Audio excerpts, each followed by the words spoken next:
welcome to Schrodinger's Clubhouse. I am your host, Dragonborn, and today I'm going to talk to you about the physics of electrons.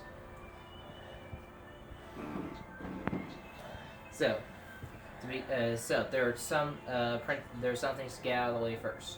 One, this model of the atom is not the correct one. It's helpful for talking about electron orbitals, but this model is what electron actually looks like around a atom.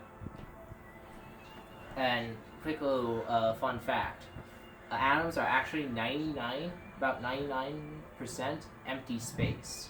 So there's some quick thing there.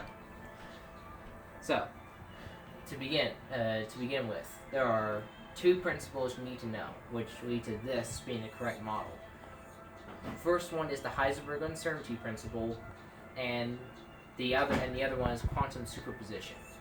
Quantum superposition is a property of subatomic and even atoms at times, for them where the atoms can be in where the particle in question will be in multiple places at the same time. So the electron here, you don't know where it is. It could be in two places at the same time until it interacts with an outside particle, usually a photon. The second principle is the Heisenberg uncertainty principle, which states that you cannot know a particle's position and momentum exactly, so at the same time. So if you know its position in this orbital space, you cannot know its velocity in said orbitals. You cannot know its velocity. On the other hand, if you know how fast it's going, you can't determine where it is. So with those two out of the way, time to move on to electron orbitals. A good way to think of these would be like stairs. So come with me.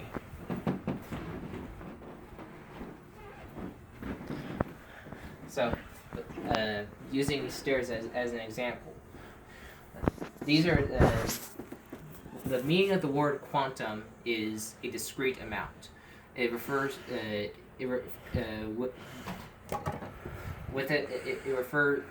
to is small amounts that can no longer be subdivided. So a good example of this would be steps. So you can only take one step at a time. You can't take a half step or 1.5 steps. You either take one step or no steps, which is where the electron orbitals come in.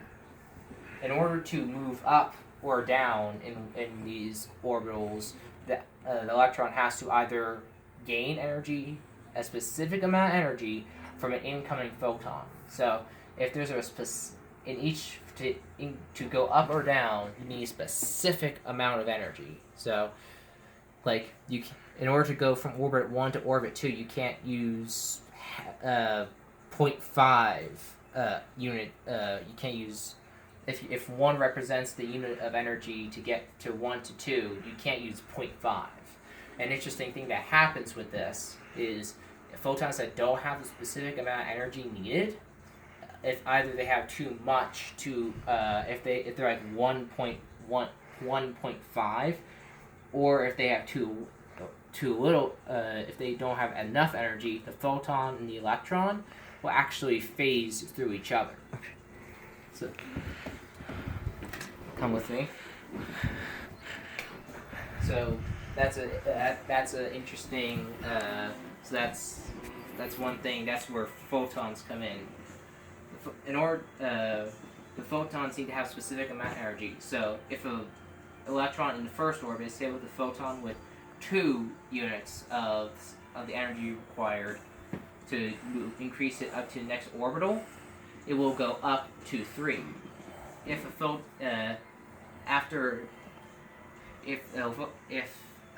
electron in the third orbital is hit with a photon, it will escape the atom altogether, which is how things such as solar cells work.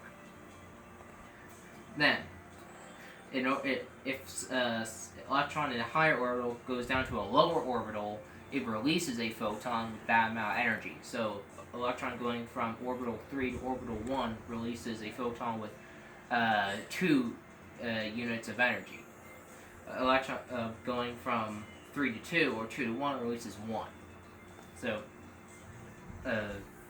yeah, electrons in a nutshell. I hope this video clears up some misconceptions or other questions you had about how electrons behave. And thank you for watching. I am your host Dragonborn, and I hope you have a good whatever time of day it is. Goodbye.